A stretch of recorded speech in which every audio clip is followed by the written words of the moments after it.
Coach, the difference first half, second half, even the first 5 minutes of the second half, you had everything sort of going offensively. It didn't seem to go away. What was the difference?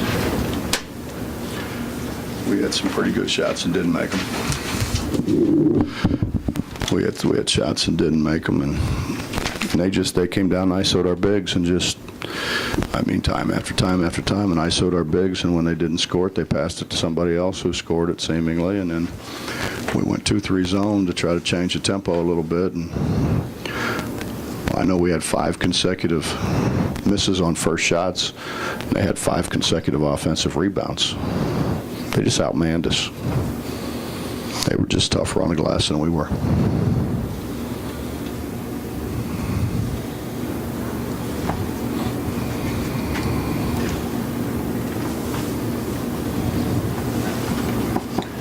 Well, it seems like coming out of the timeouts, they're struggling with whatever. Can you, I mean, I just talked to Bart. He said you describe everything clearly for them. Is there any one thing you could point to?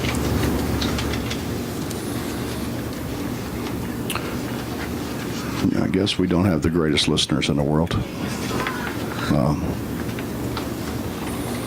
I don't know. We get a 5-second count on an inbounds, and I tell the guy, you know, that they're gonna try to string it out. All you have to do is step to the ball, just step to the ball, and he ran to half court. Hard to confuse step to the ball with run to half court, I think.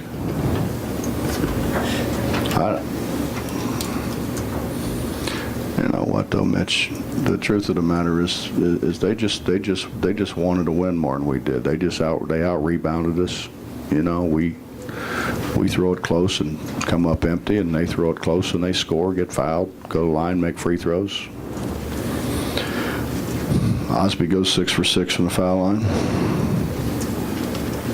We didn't get to the foul line as much as what we wanted to. But Coach, those offensive rebounds you're talking about, Oklahoma, like it was 3-4 minutes, 2 minutes left to go in the game. Are those more crucial to their win than, you know, missed shots on offense? yeah, I think so. You know, I just said downstairs, Justin, you know, and you've covered us, so you've been there. You remember we went to Ole Miss, and Andy went 2-3 zone, and Ruoff missed, it seemed like 100 shots in a row in the corner, and Deshaun missed shots, but we rebounded. We rebounded, and then we went down and did a pretty good job guarding at the other end.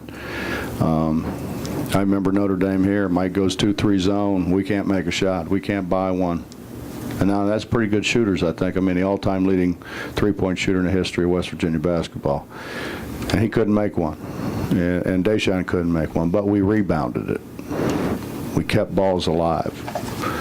And we guarded at the other end. And if you remember, that was Cam Thurman. That's a 6'5" guy guarding Herringo, the returning player of the year in the league. If you remember that whole scenario.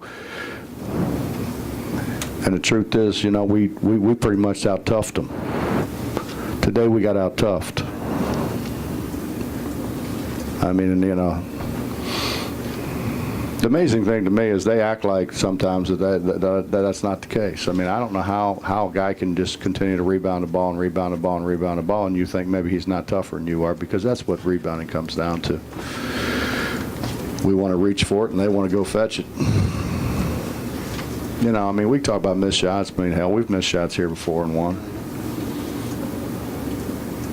I mean, we've had a whole bunch of games we didn't make any shots, and that was with good shooters. And I'll be honest with you, you know, Aaron Harris goes 1 for 8 today. He made every shot yesterday. We went against their zone yesterday. He made every shot. Every shot. He goes 1 for 8 today. Gary Brown don't make one today. And we continue to throw it close and come up empty. You know, I think, you know, you want to know what the difference is? The difference is we fought it more, I think. In all honesty, we rebounded the ball. We did the hard things. We guarded better. You know, when you spend 7 days saying you can't leave Stephen Pledger, you can't leave the guy, and we run and leave him how many times? What is that? I don't know. I don't know what it is. You keep taking guys out, saying, you know, the scouting report for 7 days was don't leave him. The scouting report on a couple other guys was we don't have to come out and guard them. They're going to drive it. They're not shooters, they're drivers. And we run out there and let them drive by us, not knowing personnel. I just told them in the locker room, what are we going to do? I don't know what we're going to do. Now we got 2 days to get ready for teams when we had a week before. And they can't remember after you tell them for a week. What are we going to do in 2 days? And if we're not going to rebound it, I mean, why play those guys? We might as well play small and spread them if we're not going to rebound it. I mean, I have a hard time with that, honestly, because my teams have always out-rebounded people. I mean, we've always out-toughed people. But with all that, though, Bob, it would be a lot easier, wouldn't it, if you occasionally would make, or at least hit the rim inside 5 feet? I mean, it seems like, I don't know how many points a game you give away in there, but it's an awful lot. well, there's no doubt. I mean, I don't know, Honestly, Kevin Hurring's not going to score it in there. He just doesn't have the lift to get over people. He's not going to score it in there. You never know what Dom's going to do with it in there. Dennis has not scored it. Eric Murray's just, if he can't, reach over you, he's not going to score it. So I don't know. What do you do? I just, I don't know. You sit here, you think maybe we play smaller and maybe those guys can make a shot and we can spread people out a little bit and we can drive it and get to the foul line a little bit more, but then we're not going to be able to rebound it. It's going to be really hard to stop the people in this league that have the good quality bigs to, play that small.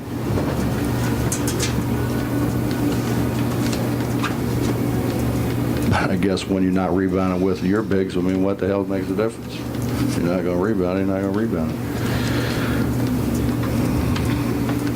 It's my fault. Shit, it's my fault. I mean, I take total responsibility. It's my fault.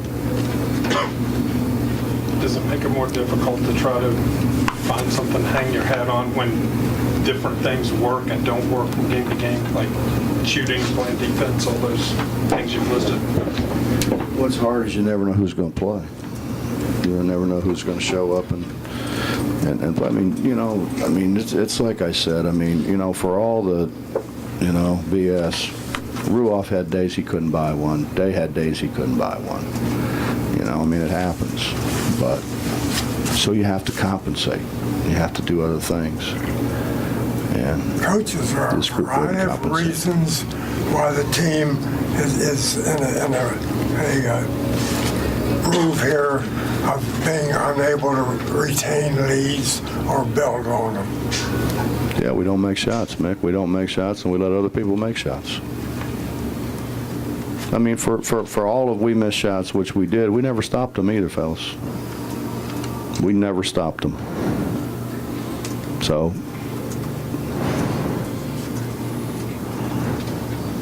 I don't know. I mean, we come out of a timeout in the first half, and we're supposed to run a set.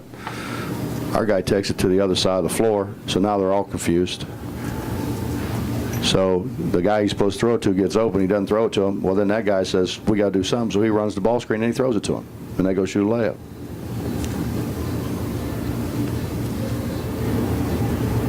I don't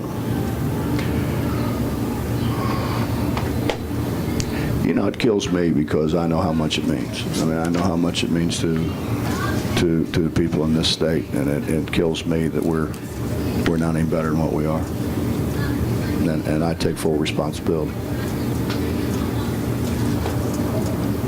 But you know what, man? You try to believe in people, and you try to trust people, and you try to look the good in people, and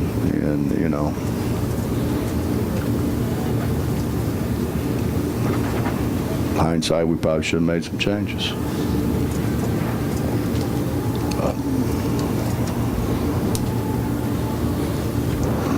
It's my fault. It's 100% my fault. You've said your past guys did those other things when shots weren't falling. We obviously don't see what happens in practice day to day, but is it like that in practice? Do guys not make the hustle plays, block out the sort of fundamental mistakes that seem to be bothering you most? They do some days. Some days.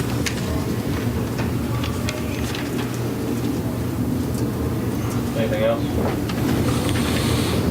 Thank you.